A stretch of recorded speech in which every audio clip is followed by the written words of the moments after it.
Welcome in to this workshop. Make sure that you grab your journal because this is going to be an interactive one. So this is all about how to transform your passion for hooping or movement, flow, creativity into profit.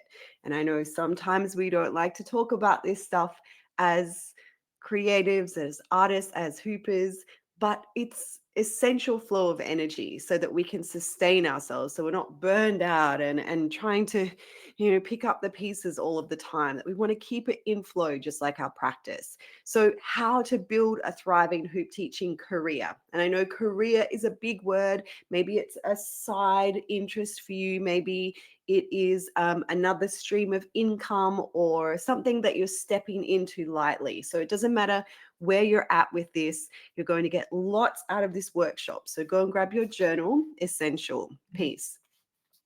And as you're doing that, make sure that you've switched off any of your distractions. I know it's really hard. I just switched off my phone. Well, not off. Does anyone ever switch off their phone anymore? um, if you do have questions about Hoop Love Coach training, my online hoop teacher training, we'll be doing that at the end. So save them till then. If any other questions come through about whatever I'm sharing, or maybe some stuff comes up, you can either write it down or you can pop it in a chat box. You'll notice that there is a chat box. If I miss your question, I'll try to get back to it at the end, or you can ask it again. And let me know right now what part of the world you are hooping in or teaching in or sharing in. And also, are you already teaching? Are you just curious about it? Are you a little bit nervous, a little bit scared maybe? Say hi in the chat box anytime and let us know where you are tuning in from. But we're going to get started. So, hello everyone. My name is Deanne Love. If you don't know who I am a hooper, a teacher, a creator, the creator of hooplovers.tv and Hoop Love Coach Training. You might have also seen me on YouTube or Instagram. I love creating so that we have our bodies moving, and mostly with a hula hoop over at least the last 15, 16 years. Hi from Florida. Just started teaching your first class this year. Congratulations. That's very exciting. Wow. What a time. Really soak up this time, because everything will feel fresh and new, and you'll be like, whoa, so many times, what am I doing? But guess what? Even when you're like 15, 16 years in, like me, some days you're still like, what am I doing? So hopefully this workshop will give you some what am I doing answers. Living in the USA, mostly just share hoop videos on social media, not teaching or performing. Hey, guess what? Social media, teaching and performing. So, Nebraska, hey, I've taught some classes previously last year and just moved. So, nothing here in the new place. Okay, life is big. Yes, ground yourself. Wisconsin. Yes, Sharon. And South Australia. Hey, Leah, you're back. Not currently teaching, but teaching yoga and movement workshops. Okay, you're going to find this really interesting as well. So if you are teaching in some other capacity, maybe you're not your modality is not hooping, you will also get a lot of juice out of this workshop. So you might have heard this before, but just in case you haven't, and just so you know that I've been doing this a long time and I've done a lot of it and I've learned a lot the hard way. And this workshop has come from what I have done, like all of the things that I've learned and what has worked for me. So what I want you to know is that I'm going to keep saying it throughout the workshop. Take the bits that you're like, oh, that sounds like something I could use. Write that down, move that through your body, keep a note of that. And I want you to put it in your own way, because this is just stuff that I have created from teaching workshops around the planet, creating hundreds of YouTube tutorials, having over 60 courses on learn.hooplovers.tv, teaching real life classes, training teachers, Zoom and social media and all of the things. Can you tell that I like trying it all out? Why not, huh?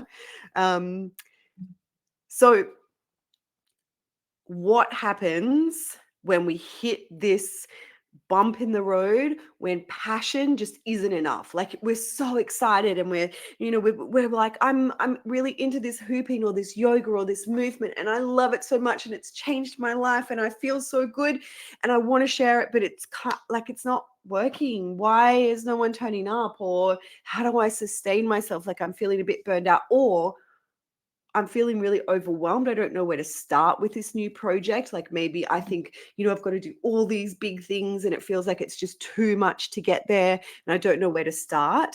You're not sure how to market or how to reach the students even, like you just get really overwhelmed with all of that. Or you have that fear of putting yourself out there. We all have that fear, even the most confident humans. I constantly have the fear of putting myself out there, but I think I keep putting myself out there. So it's like, it's that old saying, right? We're feeling the fear and we're doing it anyway without really kind of pushing yourself, because we know that sadly can leave us in burnout or feeling like, oh, it's just not working, or that passion, that fire starts to go out. And we don't want that. We want to keep sustaining ourselves in beautiful different ways. So I wonder if this is anyone here. So you're feeling that overwhelm, you don't know where to start, either teaching at all, or maybe you've got a new project, you're not quite sure where to start. You don't know how to market, like maybe you've tried some things and it's not really working. Like, how do you find new students, or how do you reach out? And then also you're just kind of a bit freaked out, bit scared to put yourself out there, because it's a big wide world of what's going on. And what if I create all these amazing videos, or create these classes and no one sees them, no one shows up? Like it's a really noisy world out there. So how do we keep at it in a playful, beautiful way? Okay, so you will probably hear this from me a lot, and particularly it's the first module of Hoop Love Coach training. So I do an online teacher training. Some of you might have already done it with me, some might be thinking about it, but the first module is called your special sauce. Before we even get to any of the marketing, any of the planning, any of the business, any of the lesson plans, even the hooping, before we even pick up a hoop, it's about our unique flavor.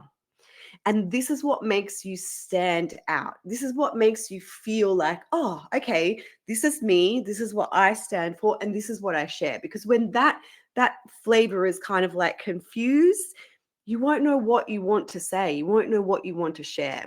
So Vanessa's saying, I'm definitely feeling overwhelmed. I couldn't get people to show up and come back. And I need to work on my marketing and hone in my class material to help them feel successful. Great. I love this, because you're like, you know what?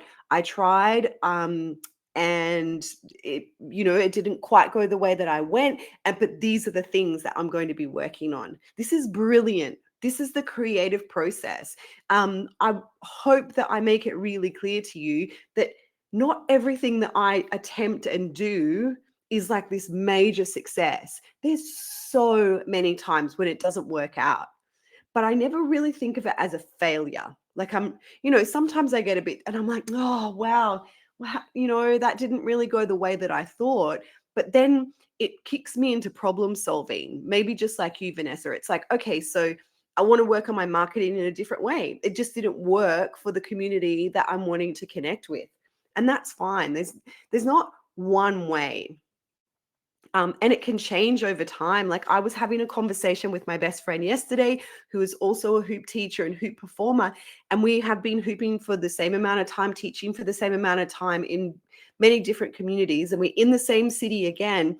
And we're talking about how the environment, the landscape, how people show up, what people want to do, how they spend their money, where they spend their time on their phones, has changed. It's changed so we've got to keep adapting. We've got to keep going with the flow, getting really curious. Staying curious is really important. So yes, and Rachel says like, yeah, some classes had 1 to 2 people and I felt a little defeated.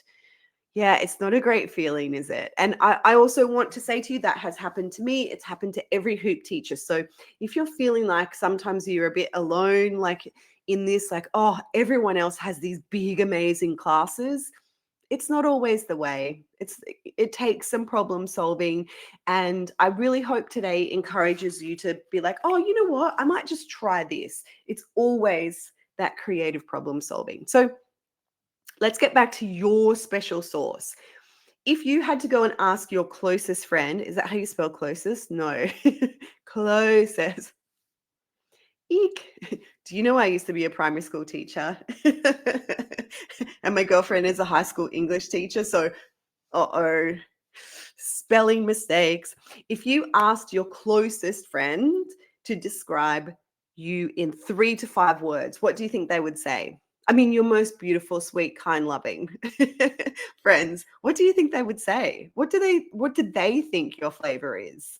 What would someone who adores you, admires you, is inspired by you, how might they describe you? Hey, Mary, welcome in. Perfect. Great timing. How might they describe you? And if you want to, I would love you to grab your pen, grab your journal, and just start writing down some of those words, some of those flavors that are you. And if it feels a little cringy, and like if these big, beautiful, adoring words come up and you're like, oh, just check in with that. Drop your shoulders, soften your belly, let your head go, and allow yourself to be adored. What is your flavor? If anyone wants to drop what they think their besties would say about them in the chat, that would be beautiful. Get some inspiration going. 3 to 5 words to describe you. What's your flavor? What's your special sauce? It can be a nice little body storming. My besties call me an overcomer. That is a very cool. So, like, you overcome obstacles. You're like Ganesh, just clearing obstacles. Is that is that the meaning? That's really cool. It's quite interesting how our friends see us, right? And so we can start to think of our students, our potential students, as our friends, and they're likely going to see you in that way as well. So here's some really important, I call it body storming. So if you need to move in your seat, if you need to release some tension in your body, maybe have a little wiggle around, you might even pick up your hoop to do this, but staying focused and staying in this, let's start thinking about, and I want you to write down the answers. What comes through in your movement or in your breath to these questions? It's your unique strengths. You might not have thought about this before, or you might be like, I got this. I know my strengths, but write them down again. Let's just see what flows, see what comes out. So what aspects of hooping brings you the most joy and excitement? You. So what aspects? Is it the flow? Is it the fitness? Is it dance? Is it meditation? It might be something else entirely different for you. Maybe it's the hoop making. Maybe you love crafting hoops. Maybe it's communities. Maybe it's schools. What element of hooping makes you feel most alive? Giving yourself just a moment there to move through your body and writing down what aspects of hooping bring you the most joy. Freedom of expression. Yes. And so writing this down, because I want you after this and moving forward for the rest of your hoop teaching journey to reflect on this. And these may change, and you may have a list 100 long, but remember, this is about you. What aspects of hooping bring me the most joy, the most excitement? And next, what unique skills do I have? What do you have? What other things do you love? Do you bring some kind of expertise or passion from fitness, maybe dance, maybe mindfulness, maybe movement therapy? And I want you to just get a little bit soft if you're finding a part of you come up saying, oh, but I don't have a degree in movement therapy. Oh, but I'm not a fitness trainer. Just watch those voices let's just think about your experiences and the skills that you have. You don't need to have a certificate in it. You don't need to have a degree. You don't need to have 10 years experience. Just be gentle. What skills and experiences do you have? What are you passionate about? What do you love creating? I love that, Charlita. Hooping makes me feel so alive. I want you to write that down, because all of this that we're writing here is going to be moving into our marketing. This is what we are going to be sharing with our students. These are the words that we're going to be offering up to them. Yes, Vanessa, it makes me feel alive. It helps me to process emotions, to create literal art with my body. Who doesn't want that? When I never knew I could do that before picking up a hoop. And here's that transformative stuff. Some of you were in my workshop last week about using hooping as a tool for transformation. I didn't know that I could do these things until I picked up a hoop. I personally picked up a hoop at the age 30. And so before, I didn't know, I had no idea. There is no way I knew all of these things. And you've always been a teacher, an encourager. I love that word. I often say movement activist. I'm an inspirer. Letting words flow, letting ideas flow. I love to guide people to make new connections to themselves and others. Beautiful, Leah. Thank you also for dropping what feels comfortable for you in the chat as well. And also, I hope that it's okay that I'm reading it out, because these words, we're in this collective together. So these words might spark someone else's inspiration, might spark someone else's idea. And this is what this kind of swirling circle of inspiration and idea generation is all about. So let's stay with this body storming. Maybe if you're feeling a little stuck or a little tension anywhere, we're movers, we're shakers. It's okay to move your body. How do I feel most called? No, who? Not how. Let's think about the humans outside of us now.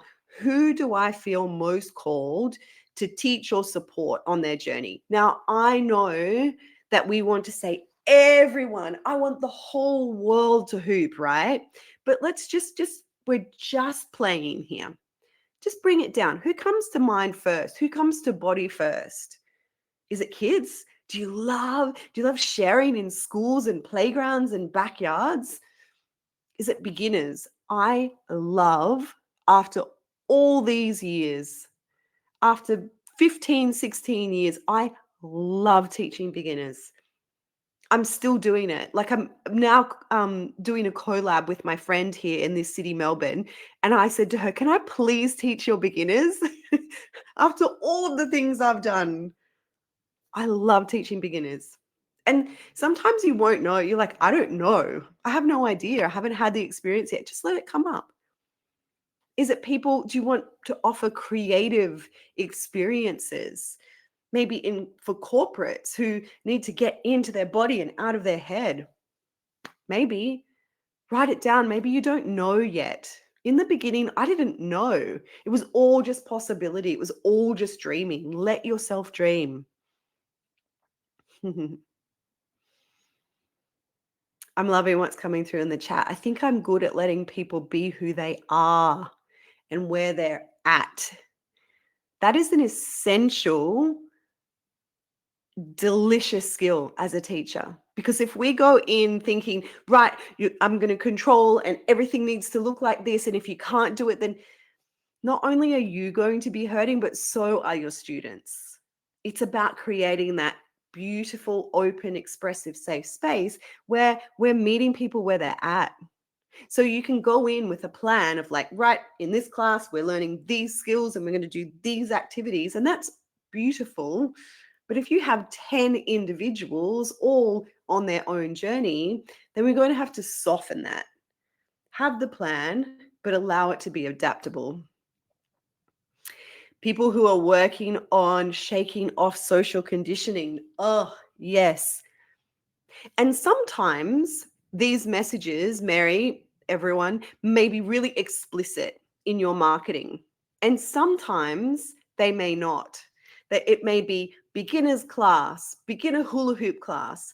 And in the process of, let's say it's a 4-week course, let's say it's 6, might just be one workshop, we're allowing people to come in, to step into their vulnerability, to open up to their expression, to let go of those conditions of even something like, oh, I thought I couldn't do this. I didn't know I could move my body like this. I didn't know I was creative. I didn't know I was expressive. I didn't know I could feel this way. Leah would love to work with teens who want an outlet for letting go of anxiety. Where are my hula hoops at? I love this. Keep dreaming, keep writing. Now, here's an interesting one, because often we think of our struggles as like, oh, they're obstacles and they get in the way. And because I have this, I can't do it. Because of this part of my past, I can't move forward. Because I don't have this, I'm not going to be as good as. But what if your struggles and your challenges are a part of your journey? So what challenges or struggles have you overcome in your hoop practice that you could help others with? And if you've got some big stuff coming up and hooping has really helped you, maybe you've moved through some really challenging things, you don't need to share that. It might be something that's really personal to you. It might not be something that you explicitly share with your students, but you can offer small stories, like maybe you've experienced certain physical injuries, or maybe moving through emotional blocks, or self-doubt, or starting from like having no idea what you're doing and then moving on to become someone who is sharing hooping in lots of different ways. So how can those challenges, how can those obstacles help you? Because often we let these blocks hold us back, to think we're not good enough, to think we're not, we don't have the skills. But these obstacles and these challenges, like for example, I don't know if any of you have done my online course. I taught it years ago. It was called the 21-day shoulder hooping challenge. It's on learn.hooplovers.tv, and it is literally 21 days of practices to shoulder hooping, because I sucked at shoulder hooping. And, it was back in the day where, on-body hooping was everything. And I looked at other hoopers and I was like, that is impossible. My body will never do that. I'll never be that graceful. I'll never have that kind of flow. And I practiced and practiced and practiced. And I realized, like, from gaining just that one skill, I unlocked so much in my body and my mind and how I showed up in the world. And that was one of my biggest physical and emotional obstacles.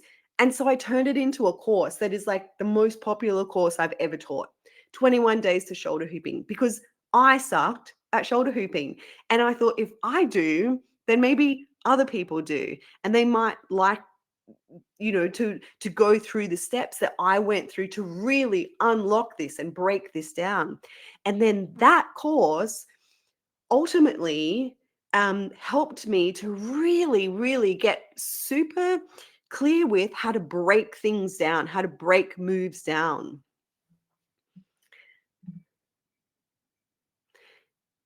Still body storming. How do I want my students to feel after taking my classes? And just write a few words here. How do I want them to feel? This is a really powerful one. What is my intention? What do I want to infuse in everything that I teach and share? I want them to feel energized, maybe connected, joyful, grounded, empowered. What kind of transformation am I wanting to facilitate? And if you don't know the answers and you're like, I don't know, what are you asking me this for? Take a breath, maybe close your eyes and just let whatever words come through. How do I want my students to feel?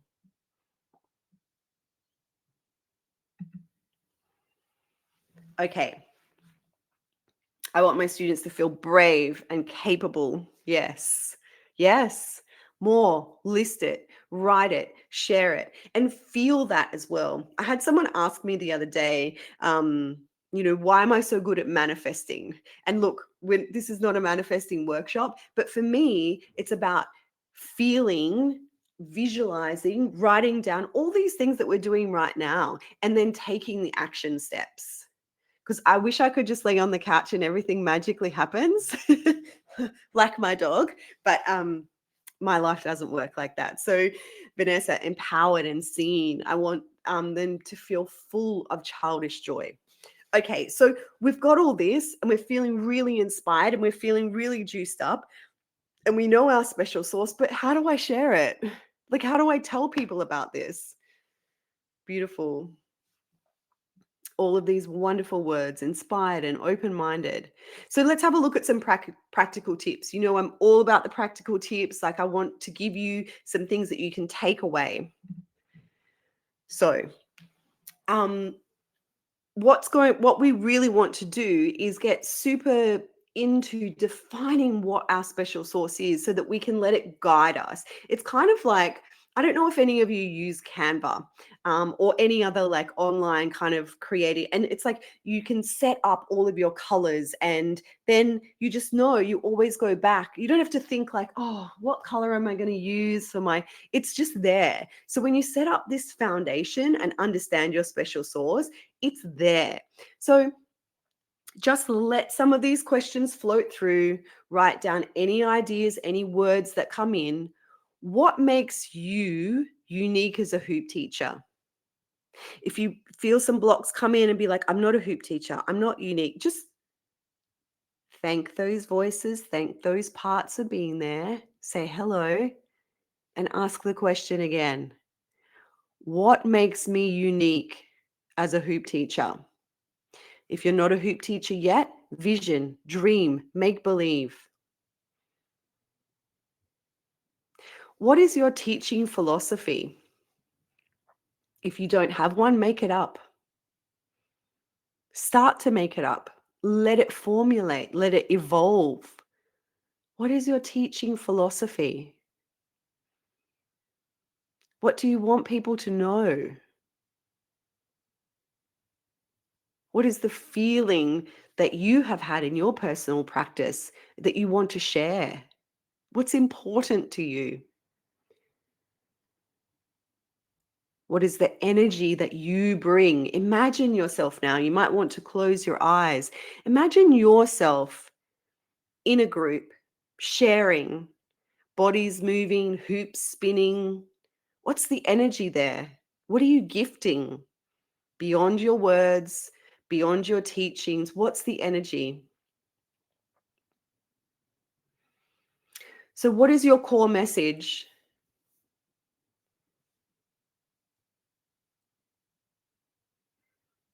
If you had 10 hoopers in front of you and they've never picked up a hoop before, what do you want to say to them? What do you want to share? What do you want to encourage in them? What do you stand for? And what can students expect when they turn up to your class? Can they expect to feel safe, inspired, expressive? Can they expect to have fun?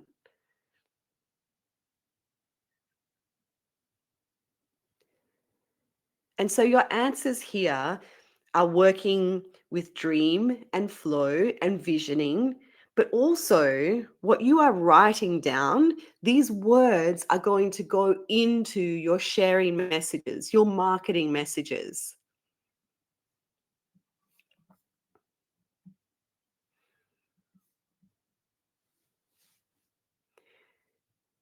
And I will send you a recording of this workshop as well. So if you want to come back to these questions, or if you are coming along for Hoop Love Coach training, remember this special sauce stuff, although this workshop is different because I keep the teacher training stuff very unique and behind exclusive. Your special sauce is the first module that you can come back to time and time again.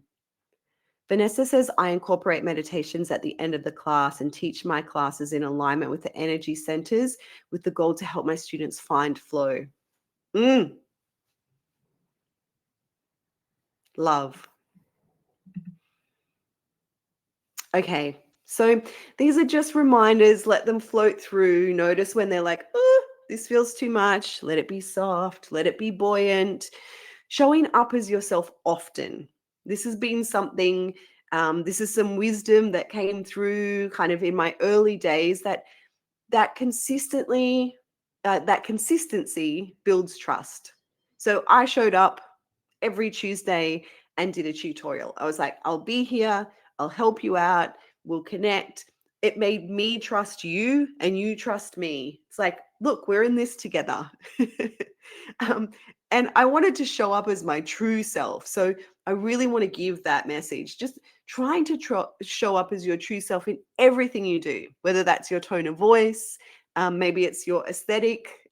I had someone bump into me in the park the other day and they were like, hey, I was just doing one of your tutorials from like years ago, and it's quite amazing how many times your hair has changed.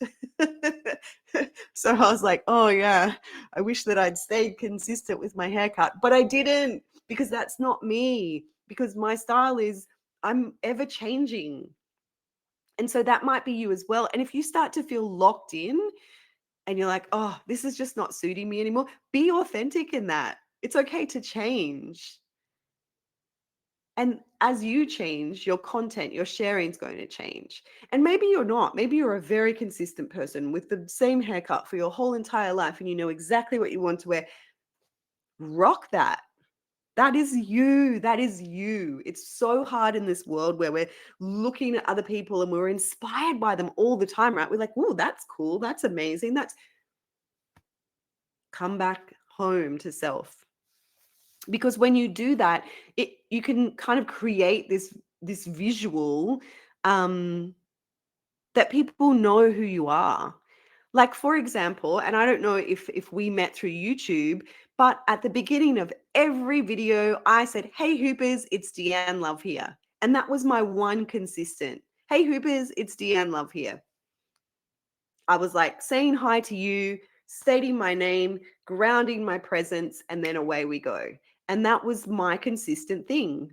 Some of the other things I had weren't very consistent. My background was different, my hair was different, my hooping style was different, but I had that one grounding consistent thing that helped my students to be like, oh, it's Deanne Love. All right, let's go. Mary, I'm giving YouTube flashbacks. Me too. I was like, should I do a hoop tutorial today? Okay, so that's what I want to ask you. So you can kind of like flip this around and see how powerful this kind of work is. So, my question for you is, what do you think my message is? What do you think my special sauce is? And most importantly, how do you know this? So, get into the mind of my marketing and why it's been so successful. If you think, what is Deanne Love's message? And you don't have to share this with me. Like, I'm not asking you for compliments or insights into my marketing. Of course, you can if you want to.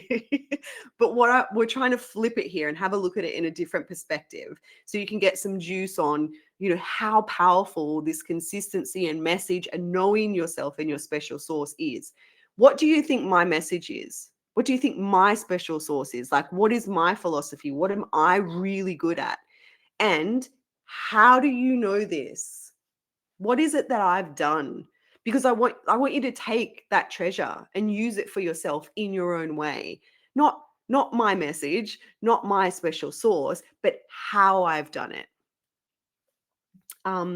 Vanessa says, I've been hashing out my message for several months and taught some not great classes in order to finally figure out that I need to be authentically me. Oh, thank you. This is the juice right here. This is really powerful. You can't know these things until you try it out. And it's going to hurt. It's going to feel weird. It's going to feel very vulnerable. And to learn to teach a whole new way. It's been a rough but worthwhile, worth all the work to get there. Yes. Okay. So I have done so many things where I'm like, what was that? What did I just do? But if I didn't do those things, I wouldn't know, exactly as Vanessa says. And it's very vulnerable. It's like, oh no, I'm going to have to put myself out there. And what if it sucks? It might suck. I mean, of course you're going to be safe, and of course you're going, but no one is good. Like, for example, even in new projects, I'm really wanting to do lots of movement meditation now with the hoop. And I have written all these scripts, which is not something that I normally do. I teach it in a different way. I teach in flow. I teach, just like on the fly with all of this body wisdom. And I wrote all these scripts, like about 40 of them. I've spent like the whole year writing them. And then I booked a studio and like to go and record with mics and sound. And I sat in there and I hate it. It's horrible. It's not me. It's like I sit there and my whole body was in pain because that's not how I do things. But I would never have known that if I didn't go through all. And so now I have to reroute and try it in a different way. And that's just the creative process. Mary, positivity, love, encouraging people to be creative and expressive. Yes. And how do you know this? Because I've probably been noisy about it. I probably keep showing up over and over again. Like a lot of the messages with marketing, you'll think like, but I told everyone, like I showed up with an Instagram post, or I put a poster at the supermarket once or twice. It's not enough. You have to be so noisy that you almost annoy yourself. Okay. So that was just a little flip to see like how do you know someone's message, and then how will you know your own? So we're connecting that special source with community. And one of the big things for me is I would ask questions. I would be like, what do you want? What don't you know? What do you need help with? And the answers that I would get back, I would create content, or I would create a class around that, or I would create a YouTube video around it. Nowadays, we're getting this sharing behind the scenes. I don't know if you've seen my recent Instagram, hiccuping, Instagram videos, but it's just like little snippets of behind the scenes. Like, here's me with a hoop. Here's my dog. And create content that speaks to your students and your community, like directly, like, hey hoopers, it's Deanne Love here. Hello, who's out there? I've always had this real kind of way of overcoming any of my nervousness or any of my like awkwardness in front of a camera by thinking and believing that I'm speaking to my best friend, that it's you, like, hello, hi. And I'm talking as if I would to someone, who was in my class, or like, yeah, my best friend, or someone that I really love. That's you. So that's how I often get questions like, well, how are you so fluid and confident on camera?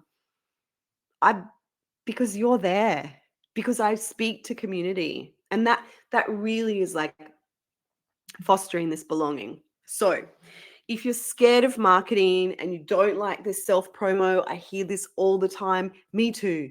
I'm scared of marketing. I get nervous about self promotion. Like, oh no, what if, I kind of reframe it. It's not about me. It's about clear communication. It's about telling people the details. It's about inviting them to your party. It's about telling your mates how much fun you had on the weekend, but really clearly. It's about talking about something that you love. So rather than thinking about it like, oh, it's like marketing and I don't know how to do that and I'm really bad at it and it never works. What if I am clearly and explicitly communicating about something that I love and I know? All these things in the chat box that you told me, it's like, it's transformed my life. It's given me creative expression. I'm offering that. I'm giving that. I am passionately sharing that. That's what marketing is.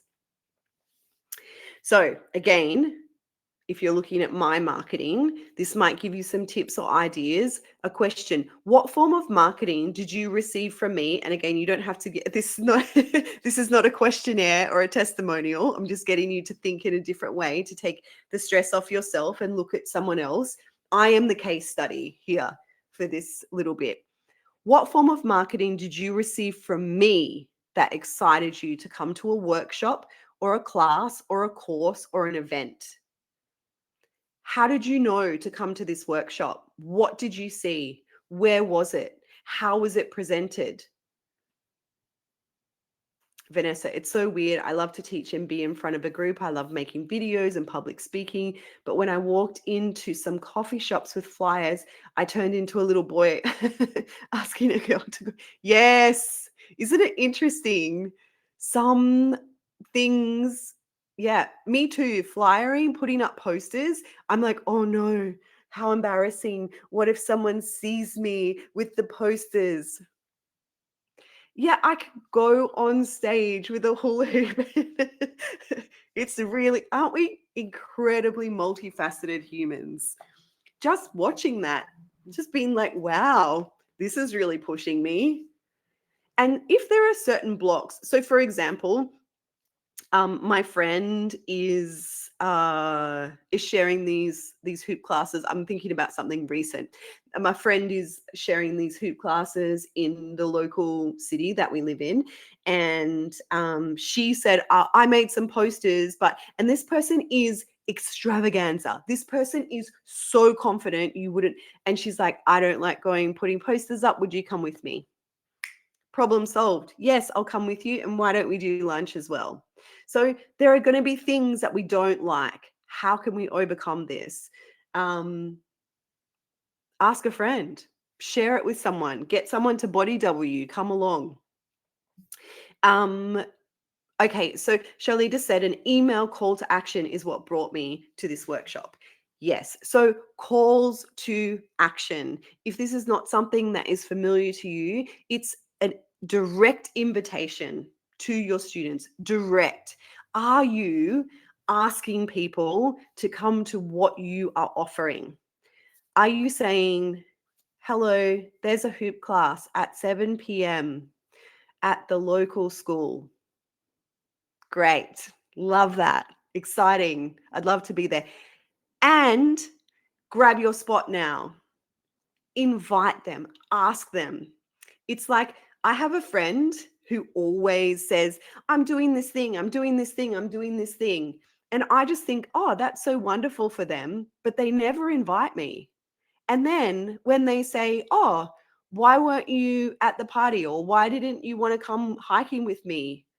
I'm like, you didn't ask me. So we need to be explicit. This call to action. We're offering something. Come to my class. Come to my and I know this can be really vulnerable because you're like, what if they say no? What if they say no? It's okay. At least we asked. I hope that is something that's clear in my marketing, that I'm asking you, I want you to come and join me because I believe that I have stuff to offer. And so do you. Otherwise, you wouldn't be showing up to be a hoop teacher or a movement teacher or a yoga teacher. You have incredible special sauce to offer, but you have to ask people repeatedly, unfortunately. So how do you attract these students? How do you get them in? Now, I wish that there was just one thing that I could tell you that would work, and it just doesn't, because your community, who you are, your price points, other like things that are happening, it's all going to be different. The seasons can change things. Financial capacity of the humans around you can change things. I wrote a long time ago a blog, and so you could Google that sometime one day, and it was 100 ways to market yourself as a movement teacher. If you Google that on hooplovers.tv, it will come up, and it's literally a list of 100 things that I have tried out or that you might like to try out. But here are some things that were really potent for me, particularly in the beginning, and I'm talking about less of my online stuff and more of my in-person stuff, but the same kind of rules apply. So a thing that was really powerful for me in the beginning of building awareness, because outside of hoop classes and marketing, a lot, you might have noticed, there's a lot of extra education that needs to go into what is hooping. What? You can wait, you can dance with it. There are hula hoop tricks. People know what a hoop is. It's iconic. But they either think it's kids play, or have you heard this before? They've done it and they couldn't do it. They weren't good at it, so they gave up. But as we all know, they probably tried a little kid's hoop, and we have to educate them about hoop sizes. So a weekly hoop jam in a local park for me was a really powerful one. And look, it doesn't have to be weekly. It could be monthly. You could collab with some other friends, but that was a really good like way to get people to see and feel what hooping was. My YouTube series was really powerful because again, it was like, hey hoopers, it's Deanne Love here. It helped me to practice being consistent. It helped me to practice my teaching. And then it got a lot of humans around the planet to know who I was and then want to come to my classes. So you could, it doesn't have to be a YouTube series, but you could think about that idea with your marketing. Posters around town, we've spoken about this one. Vanessa, get a friend in, get someone to help you, or get, someone else who doesn't mind doing that, because maybe you can trade, do something else. Because when it's my poster and I have to put it up, for some reason I freak out. But if it's someone else's, I'm fine. So maybe you've got a human in your life who's like, I'll put up your posters. I'll put them everywhere. I don't care. It's interesting to see, just kind of reworking things. One marketing tip, I'm talking about hooping all the time. Like I don't shut up about it. I just tell people about it all the time. There you go. One other way that I started to kind of get gigs and jobs was to actually contact schools and community groups. Like I made a list, and this might not be your way, but I made a list and I contacted them. I emailed them. Back in the day, I phone called them. I was like, hey, and I knew what I wanted to offer. I have a school holiday program. Here it is. So yours might be you're looking for a venue, or maybe you're calling yoga studios. I have a beginner hoop embodiment class. You know what you're offering and you share it with them. Collaborations, working with other yoga studios, other teachers, other festivals. And then also one thing that really helped like kind of get some traction back in the day with my online stuff was to host challenges and giveaways. And some of them were paid and some of them were free. Like the 21-day challenge, I did like, 10 days of twins, like kind of people love a challenge. That really helped. Vanessa's motto is hoop unapologetically. Yes, yes, yes. I bring my hoops everywhere and hoop in the park at our apartment complex, and people just start asking questions. Yes, it becomes very organic. And I know this is hard. It's like can be challenging to put yourself out there. But you'll be surprised. Like hoops attract people. And maybe again, you can get a friend to come along with you or collab with another hooper, or maybe one of your students. You're like, hey, do you want to do this thing together? Rachel says, I hoop everywhere too, usually just by myself, but I figure it was a great way to get people interested and noticing. Yes. And that was my journey as well. In the beginning, it was just me in the park, and then it grew and grew and grew little by little by little. Okay. So a lot of people will say, write a business plan. If that is your jam, then you can. But here's a simple way that you can start planning, mapping out ideas. What will you teach and when? Get really specific. You might be dreaming, but what will you teach? When will it be? And maybe where will it be? Maybe you don't know yet. You can dream it up, make it up. How much income do you want to generate? I know people are like, eek, and this whole thing was about how to turn your passion into profit. And everyone's like, money? Oh, I don't know. I don't need money. What do you want to generate? Write it down. You don't have to share it with anyone, or you could share it with the entire world, whatever. We need, I don't know about you, but hoops cost money for me. Petrol, very expensive in Australia. The car that I drive to get to teach, the space that I hire, money. It all costs money. So I need to make money because I wouldn't be able to cover the costs at all, or like buy my groceries. So how much money do you need?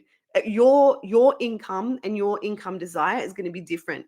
So write it down. Get really clear about it. Like I want to make this much money. Keep writing it down. I want to make $1,000 a week. Write it down. How am I going to do that though? I teach a Tuesday night beginners class. There are 10 students. They pay me $20. How else am I going to make, like, get really creative? And this is another module in Hoop Love Coach training, but it's about creating abundance, community, connections, and cash flow. What's your teaching format? How are you going to do it? Are you going to festivals? Are you teaching online? Are you doing Zoom live? Are you doing one-on-one? Are you teaching at schools? Are you teaching? You might just be dreaming this up right now. And I would say for now, I wrote 3, but maybe just 1 is fine. Pick 3 marketing strategies. Might be those ones that I shared before. I'm going to put up posters. I'm going to email. Email can be hard if you don't have a community at all. So I'm kind of steering clear of that. But if you have collected emails, good job. Well done. I would absolutely say if you haven't started collecting emails, do that. But that's a whole other workshop. If you probably get emails from me, right? So you know that I'm really into email collecting because I think it's a really powerful way to share authentically. And it's how I really started. I would send an email every week of like, hey, this is what's happening in my hoop life, like sharing stories, and it grew from there. So pick 3 marketing strategies, pick 3 ways that you are going to invite people to whatever you're sharing, and stick with that, go with that. And then maybe you're like, that's not working. I might redesign that. But hone in, get really clear on those, and then you can build. Because if you try to do absolutely everything, paralysis, too much. It's way too much. If you had to do, imagine a YouTube video, content for Instagram, Facebook, posters, email marketing, word of mouth, weekly out in the park.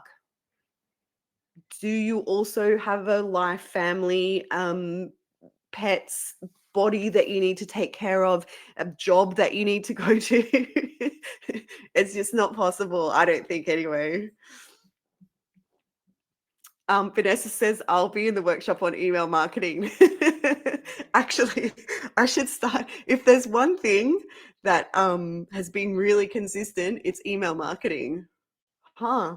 Maybe that's my new job. No, I love hooping way too much.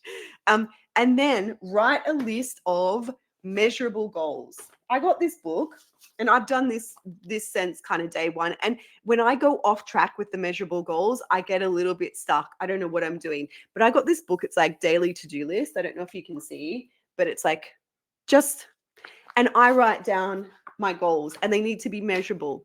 By December, I'm going to make 10 hoops. Tick. By the 1st of January, I'm going to write the outline for my new course. Tick. So make it very clear. All right, moving right along. Keep brainstorming about who your students are. Even if you think they're everybody, start dreaming. Start writing down like, oh, I can imagine these types of people, because this is a part of that kind of visioning and manifesting and just getting really clear. Are they kids? Are they beginners? Because it's going to be different. You're going to teach differently depending on different students. What else are those people into? And this might help if you're doing like online Facebook marketing. Where do they hang out? This might help if you are putting up posters in cafes. Who do you feel most energized and inspired to teach? Some people tell me it is not children, and that's okay. That is okay. You don't have to teach everybody all of the time. And what problem are you helping to solve? That will probably come through in a lot of your messaging. Aha. So we've spoken a little bit about this, but this is like, all right, so let's say your goal back in the past slide was, how much money do you want to make? I don't know, to like $100. Great. How are you going to make that $100? Sometimes we hit on something that we're like, oh, lots of people want to do this, or I get paid that $100 from the local yoga class and I feel great. But most times, to hit those goals of income, we need to diversify. So you probably notice that I do this. I have a teacher training, I do courses, I teach in person. But I want you to know at the beginning, I just went one at a time. So I started with one, and then I built another, and then I built another. So go gently. But over time, we diversify. Once we get one thing in flow, we can start another. Or maybe you're doing kids and like adults at night and kids on holidays or the weekend. So, sometimes you've got this simultaneous thing, or sometimes you're doing online on the weekends. Um, some of the things that I have done teaching in private or private classes, sometimes that's for corporate or it could be one-on-one, workshops, festivals, retreats. That's a really fun one that I would do like every now and then. So it wasn't a consistent thing, but I'd be like, oh, every kind of summer season, I'd get a few of those jobs. Online courses, again, that's a whole other big, big stream of life and creativity. Corporate team building, school holiday programs or school programs, selling hoops, maybe, merch, maybe. Also, know what you don't want to do. I don't want to sell merch. I don't these days want to make hoops. I dabbled, and I think you have to play with things and be like, yeah, you know what? That's not for me. So sometimes you just try it out. But how do you sustain this passion? Like, how do you try to do it all? Vanessa says this is really important to remember. I want to do everything. And I'm feeling frustrated with how long it's taking to build the first thing. Yes, you got to be so gentle with that because there's really no time frame. And it's like, you have to get really discerning. You're like, you know what? I've been working on this for a while, but I think it's kind of time to pivot. Still hoop teaching, but maybe I'm going to go into teaching that school holiday thing that I've been thinking about. Or maybe I am going to go into a different like neighborhood and see if I can create a class there. So here are some tips on how I've been able to sustain my energy is I batch the creative time. So if I didn't show up every Tuesday and set up all the lights and stand in front of the camera and be like, hey, Hoopers, it's Deanne Love here. No, because I just didn't have the time. So I would do like a couple of hours of creating and have some video, and I still do it that way. Like I'll go to the studio and I'll take some videos of myself and then I'll just have that to create videos over the next month. Or I would batch my creative time by making the whole hoop course, like writing it all out, knowing all of the things, all of the tricks, like for the 6 weeks. And then I would know that each week I've already got the lesson plan and I would tweak it each week, but it was already mapped out because I batched and did that creative work in one go instead of being like, oh no, this week I don't know what I'm doing and stressing out. I still stress out, by the way. Anyone else? Does anyone not stress out? Does anyone not stress out? That must be lovely for you. I integrate my personal practice with my teaching. So everyone's like, oh, but I lose the passion and it doesn't flow. But I would practice when I'm teaching, and actually teaching helped my personal practice and it pushed me along to be a more open and curious hooper because I wanted to show up better for my students. And then also, set the boundaries for rest and play. Intentional days. Maybe you don't have a whole day. I often don't have a whole day, but an hour for rest. Like I'm not doing anything. I can't do anything. I'm going to give myself this hour to walk the dog or something, like I'm just needing to take a break from it. And if the more you can take a break from it, the more equipped you are to show up. And that's do they seem like really simple ways? They're really simple ways because they work, but they work. So, here are the mantras. You are enough. You are supported.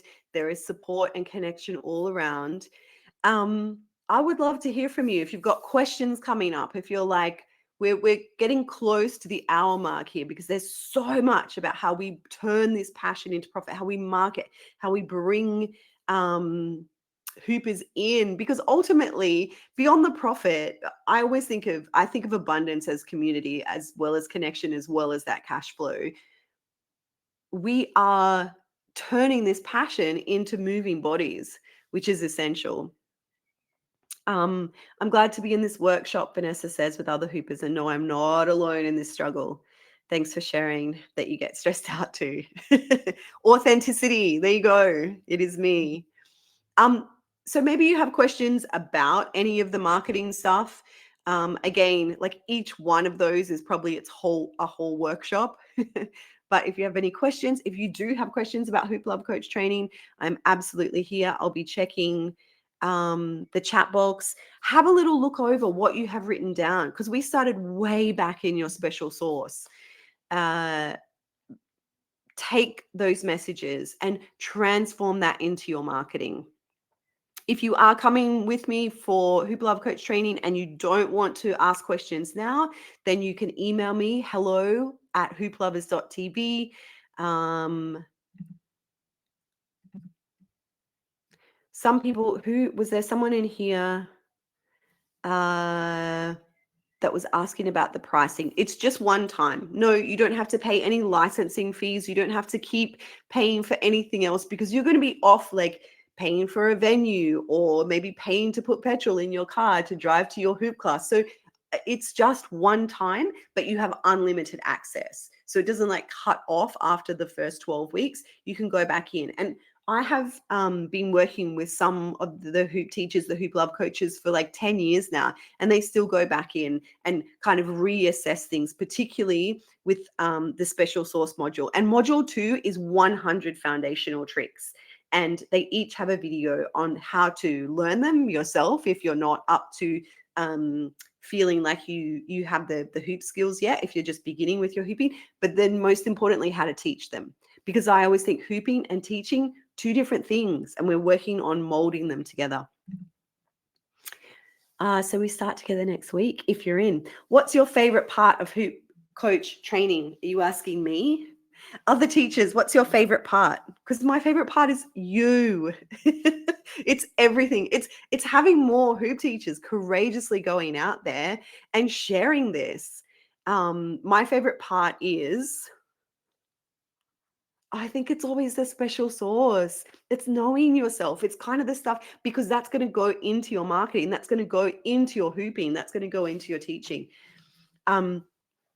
Vanessa said, I did the Hoop Love coaching. The special sauce module was the best. And I keep coming back to the 100 tricks to learn more and refresh my cues before I teach a specific trick.